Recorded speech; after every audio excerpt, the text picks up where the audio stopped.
Quelles sont les raisons qui vous ont poussé à vous investir dans ce projet?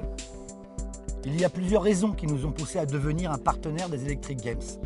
Quand Grégoire de la mairie m'a fait part de son projet il y a 2 ans, j'ai immédiatement trouvé l'idée séduisante et très innovante. Ça fait quelques années déjà que nous collaborons avec lui de façon récurrente sur de multiples projets professionnels liés à Internet. Je connais son professionnalisme et son obstination sans faille à mener à bien les projets dont il est à l'origine. Sincèrement, sa présence était un gage de sérieux et de réussite. C'est ce qu'on pourrait appeler un bouillonnant raisonnable. Il allie passion, raison et pragmatisme.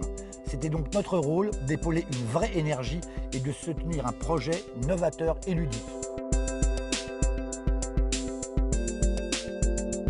Ces engins sont très novateurs pour nos déplacements et peu polluants. Est-ce une des raisons de l'engagement de Dexipro? La société est devenue au fil des années un des leaders sur le marché du film adhésif pour vitrage. Sécurité thermique, occultation, décoration, marquage publicitaire. Nous tentons de rester toujours très attentifs aux évolutions techniques qui nous entourent et qui permettent d'améliorer tous les jours nos conforts de vie et notre sécurité. Nous restons très vigilants sur les produits ou projets que nous sélectionnons car ils doivent impérativement s'inscrire dans un réel programme de protection de notre environnement. Sécurisation des habitats et des lieux de travail, réduction des factures énergétiques, mode de transport plus propre, désengorgement de nos villes. C'est une philosophie de pensée que nous partageons avec les organisateurs des Electric Games. L'idée qu'il n'y ait pas d'antagonisme entre le progrès et la préservation de notre environnement. Au-delà de ces 3 jours de compétition, les Electric Games prouvent que nos modes de déplacement en milieu urbain sont en train de se transformer. Tout sera beaucoup plus rapide, beaucoup plus simple et surtout beaucoup plus propre. Je suis certain que le choix de nos moyens de transport personnels en centre urbain sera un facteur déterminant à l'amélioration de la qualité de vie et de l'air dans nos cités. Il y a quelques polémiques en ce moment sur l'utilisation des véhicules électriques en ville.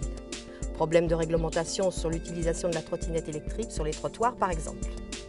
Pensez-vous qu'une manifestation comme celle-ci peut aider à la compréhension de ce phénomène? Il est évident que dès qu'apparaissent de nouvelles technologies, il faut impérativement les accompagner de règles, de devoirs, mais aussi et surtout de pédagogie. Apprendre à rouler ensemble avec les autres, à se respecter, à maîtriser son moyen de locomotion, c'est aussi l'un des objectifs de cette manifestation. L'association Kids Wheeler propose pendant ces 3 jours des ateliers de formation pour tous les âges. Mais ce qui est important, c'est que tout au long de l'année, ils proposent de façon récurrente des stages pédagogiques en milieu scolaire. Ils permettent aux plus petits d'apprendre la maîtrise de ces engins, les règles du code de la route, mais surtout le respect du vivre ensemble et du rouler ensemble. Plus on apprend les règles jeunes, plus elles deviennent des réflexes en grandissant.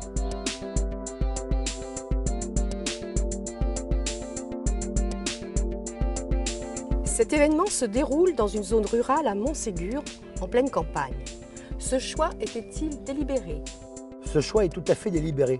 Ce partenariat était pour nous aussi un choix géographique. La société est très implantée dans le sud-ouest de la France et beaucoup de notre clientèle est en Nouvelle-Aquitaine et en Occitanie.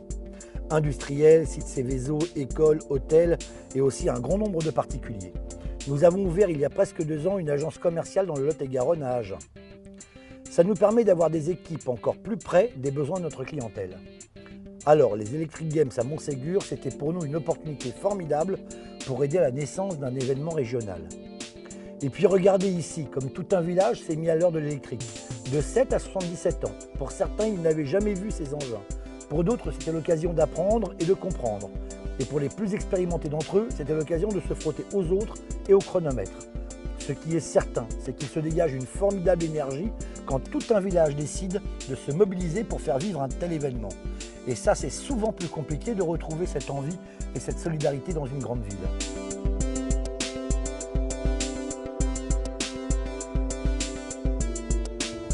Existe-t-il d'autres compétitions organisées autour de la glisse électrique? Non, il n'existait pas de compétition autour de la glisse électrique et c'est d'ailleurs la grande raison qui nous a poussé à nous investir dans ce sponsoring. Tout était neuf et nouveau, les organisateurs partaient d'une page vierge. À ce jour en France, il n'y a jamais eu de compétition chronométrée officielle organisée pour et autour de la glisse électrique, regroupant plusieurs types d'engins dans différentes catégories. L'idée était donc totalement novatrice, audacieuse et courageuse. Décider de réunir des passionnés et organiser la première compétition sérieuse sans se prendre totalement au sérieux, on ne pouvait pas ne pas être présent et on se devait de soutenir une telle manifestation.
collectivité.